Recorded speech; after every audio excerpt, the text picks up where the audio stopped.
مولا علی علیہ الصلوۃ والسلام کے جیولوجی کے اوپر جو سرویز ہیں 1400 سال بعد آج جدید سائنس وہی ماننے پہ مجبور ہے.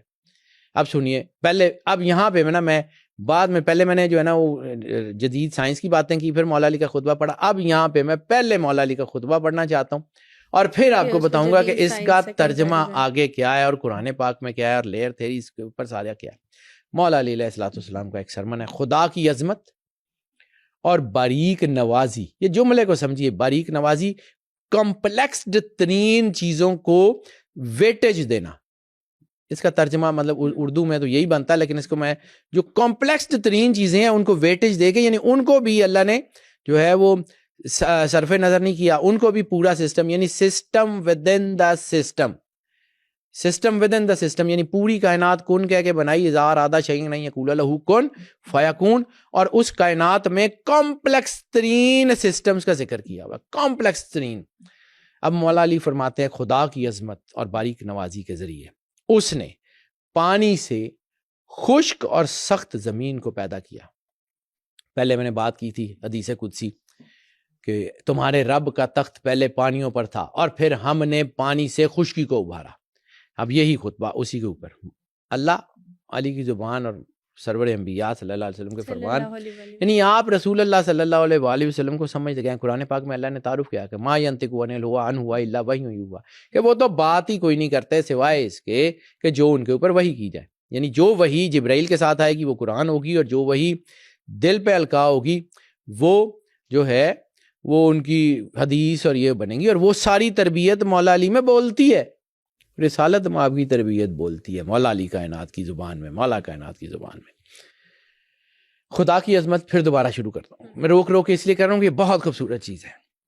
خدا کی عظمت باریک نوازی کے ذریعے اس نے پانی سے خشک اور سخت زمین کو پیدا کیا، پھر اسی سے بحر بنائے، آسمان بنائے اور انہیں 7 حصوں میں تقسیم کیا جبکہ وہ ایک دوسرے سے جڑے ہوئے تھے.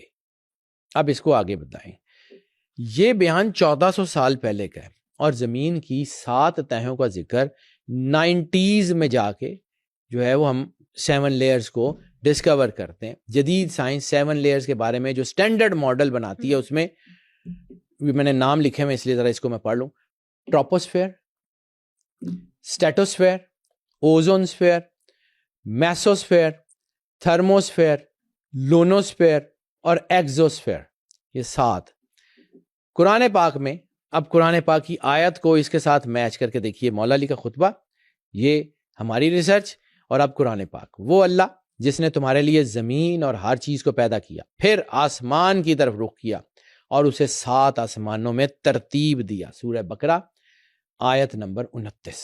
یہ آیت کریشن کے اوپر جو بات کرتی ہے نا، آج ماڈرن سائنس ایٹماسفیئر لیئرز کے اوپر جو بات کرتی ہے، یہ وہی ہے جو مولا علی نے کہا تھا. اب مولا علی علیہ الصلوۃ والسلام کا ایک خطبہ اور سنیے جو بہت ہی شاندار ہے، جس میں مولا علی نے ایک بڑا شاندار جو ہے وہ بات کی ہے، ایک تصور دیا ہے. جو جیولوجی کے بہترین ماہر ہیں نا، وہ بھی یہ کہتے ہیں کہ ہم نے جو ہے وہ ان چیزوں کو جو ہے وہ دریافت کیا جو سمندروں سے آسمان بنائے، یعنی آسمانوں کی جو کریشن ہے، اللہ نے بحر بنائے اور پھر بحروں سے، سمندروں سے آسمان بنائے. اس کے اوپر جو ریسرچ ہے، جو مولا کائنات نے اس وقت فرمایا تھا کہ سمندروں سے اللہ نے آسمان بنائے. اب سمندروں سے آسمان کیسے بنائے، اس کے اوپر جو ریسرچ کہتی ہے اس کے اوپر آ جاتے ہیں. جی سمندروں کا آغاز کہاں سے ہے کہ یو وی ریز جب سمندروں میں پڑتی ہیں تو سمندروں کے پانیوں میں جو توڑ پھوڑ ہوتی ہے، جسے فوٹولیسس کہتے ہیں، فوٹولیسس سے آکسائڈ بریک ہوتا ہے، ہائیڈروجن اور آکسیجن کی لیئرز آسمان کے اوپر کی طرف جاتی ہیں اور وہ پھر زمین کے گرد ایک لیئر کی شکل میں اکٹھی ہوتی ہیں. سمندروں سے آسمان بنائے، قرآن پاک میں بھی اور مولا علی میں بھی سائنس بات کر رہی ہے. اتنا کمپلیکس سسٹم اور حضرت علی نے اتنی آسانی سے سمجھا، مطلب لفظوں کا جو ہے نا کیا کمال کا ہے. پھر اسی بات نائٹروجن اور کاربن ڈائی آکسائڈ، یعنی یہ جو H2O ہے، ہائیڈروجن، اور یہ لوور جو ہے نا وہ وے میں ہمارے ساتھ رہتی ہیں، ہم آکسیجن سے سانس لیتے ہیں، کاربن ڈائی آکسائڈ خارج کرتے ہیں، تو یہ اترائی کی گیسیں ہیں. پھر کچھ گیسیں ایسی ہیں جس کے بارے میں کہا گیا کہ یہ اوپر نائٹروجن اور کاربن ڈائی آکسائڈ وغیرہ، تو یہ جو ہے نا سمندری نائٹریٹس کے ٹوٹنے سے نائٹروجن اور کاربونیٹس کے ٹوٹنے سے کاربن ڈائی آکسائڈ جیسی گیسیں بنی جنہوں نے زمین کے گرد ایک لیئر قائم کی. اب پہاڑوں کے جڑنے کا تصور جو مولا علی نے دیا ہے اس کو سمجھیے. مولا علی نے بڑی خوبصورتی سے جو ہے اس کو بیان کیا ہے. اس نے اونچے پہاڑ، چٹانیں اور بلند سلسلے بنائے، انہیں اپنی جگہ رکھ کے جامد بنایا، یعنی ان کو جما دیا. ان کی چوٹیاں ہوا میں بلند رہیں لیکن ان کی جڑیں پانی میں ہیں. پہاڑوں کا ذکر کرتے ہوئے مولا علی کہتے ہیں کہ ان کی چوٹیاں ہواؤں میں بلند رہیں. اللہ نے ان کو، جیسے قرآن پاک میں اللہ کہتا ہے کہ ہم نے دیکھو زمین کو ہموار بنایا، تمہارے سونے کے لیے بستر بنایا، اور پھر ہم نے پہاڑ کیلوں کی طرح ٹھونک کے اس کو جو ہے وہ ٹھہراؤ پیدا کیا اس کے اندر. پہاڑ کیلوں کی طرح ٹھونک کے، اس کو سمجھیے. اب مولا علی نے کتنی خوبصورتی سے بیان کیا کہ اس نے اونچے پہاڑ، چٹانیں اور بلند سلسلے بنائے، انہیں اپنی جگہ پہ رکھ کے سٹیٹک کر دیا، جامد کر دیا، اور ان کی چوٹیاں ہوا میں بلند رہیں جبکہ ان کی جڑیں پانی میں. آج 19 سینچری میں 1900 میں کہیں آ کے پتہ لگا کہ یہ جو پہاڑ ہیں یہ پانیوں کے اوپر ہیں. یعنی یہ جو ہے ایک آئسوٹوسس کی بات ہے، تو یہ ایک جو ہے وہ ایک بہت بڑا سائنٹسٹ ہے. اب مجھے اس کا نام پراپرلی، کیونکہ یہ جرمن ہے، تو سر اس کا کوڈ ہے ویریز یا ویزر، کچھ ایسا نام ہے اس کا.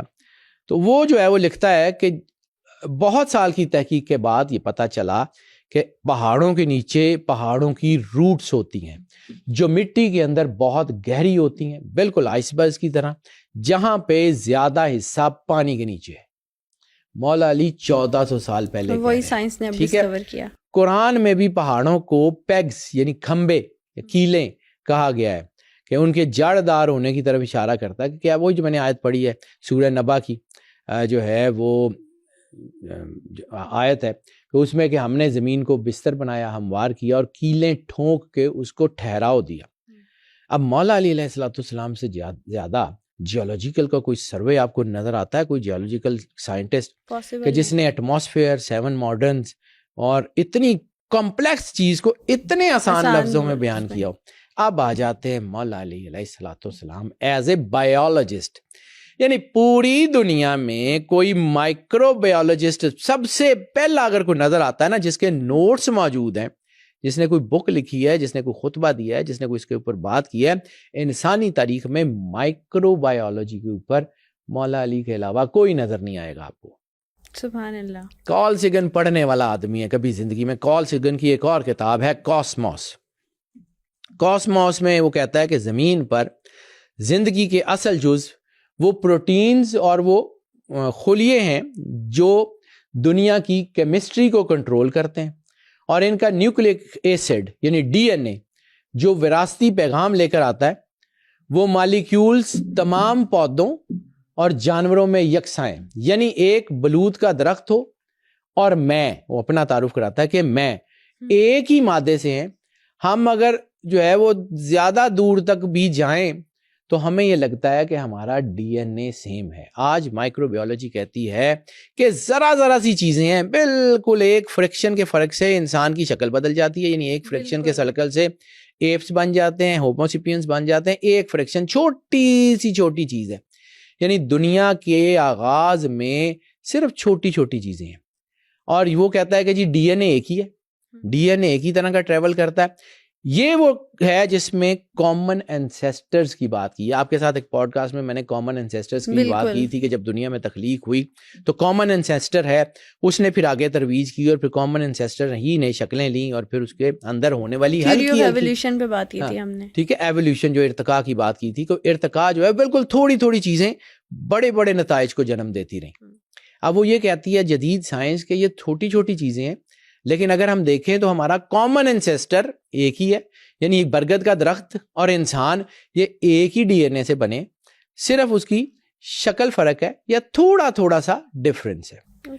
ٹھیک ہے، اور دنیا کا آغاز جو ہے وہ تھوڑے فرق سے یعنی بہت سے جاندار بن گئے. اب دیکھتے ہیں کہ مولا علی علیہ السلام نے اس کے بارے میں کیا جملے کہے ہیں. اب میں پہلے اس کو بات کروں، پھر میں اس لیے ساتھ پڑھا رہا ہوں کہ مولا علی علیہ السلام آپ کو سمجھ آئیں کہ کون ہے. مولا علی نے اس کے بارے میں کہا کہ اگر تم اپنی سوچ کے راستے پہ چل کے اس کی انتہا تک پہنچ جاؤ تو تم یہ بات دیکھو گے کہ تم کہیں نہیں پہنچے، سوائے اس کے کہ تمہیں یہ سمجھ آئے گی کہ چیونٹی کا تخلیق کار اور کھجور کے درخت کا تخلیق کار ایک ہی ہے، سوائے اس کے کہ ان میں بہت ڈیلیکیسی ہے، بہت ڈیٹیل ہے، بہت تفصیل ہے، لیکن فرق بہت کم ہے۔ اب یہاں پہ جو ہے وہ کارل سیگن نے کیا کہا تھا کہ میں اور بلوط کا درخت ایک ہی طرح بنے ہیں، اور مولا علی کیا کہتے ہیں؟ مولا علی اپنا تعارف ایسے تھوڑی کرائیں گے کہ مولا علی نے خود کہا ہے کہ میں تمہارے جیسا نہیں، وہ انا والی ہوں میں نور واحد، وہ کائنات کی ماورا اینٹی ہیں۔ تو انہوں نے کیا کہا، یعنی جو 1400 سال پہلے انسان نے خود کو سمجھا، مولا علی نے اس کی مثال دی چیونٹی سے۔ چیونٹی کا اور کھجور کے درخت کا خالق ایک ہے، اس میں نزاکت ہے، اس میں تفصیل ہے، لیکن فرق بہت تھوڑا ہے۔ یعنی جان کی حقیقت، روح کی حقیقت، امر الہی کی حقیقت 1400 سال پہلے۔ اب کارل سیگن اور مولا علی میں فرق یہ ہے کہ کارل سیگن جو ہے اس کو کامن انسیسٹر کہتا ہے اور مولا علی اس کو کامن کریٹر کہتے ہیں، لیکن مطلب ایک ہے۔ یعنی وہ علم سے دیکھتا ہے، وہ کہتا ہے کہ جی دنیا خود ہی بنی ہے، اس کے اندر ہے، تو وہ کامن انسیسٹر ہیں، جو چیزیں بنتی ہوتی نہیں۔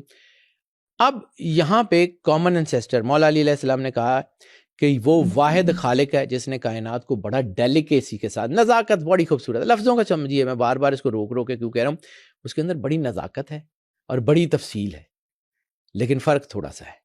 آج ڈی این اے کی تھیوری یہ ثابت کرتی ہے کہ ذرا سی چیزیں ہیں اور کچھ نہیں ہے۔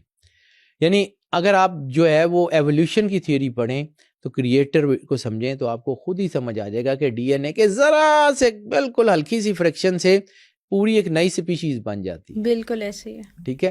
یہ کائنات کے بنائے ہوئے خالق کا کام ہے، لیکن کوئی زبان اس کو بول رہی تھی تو وہ کس کے نور سے روشن تھی؟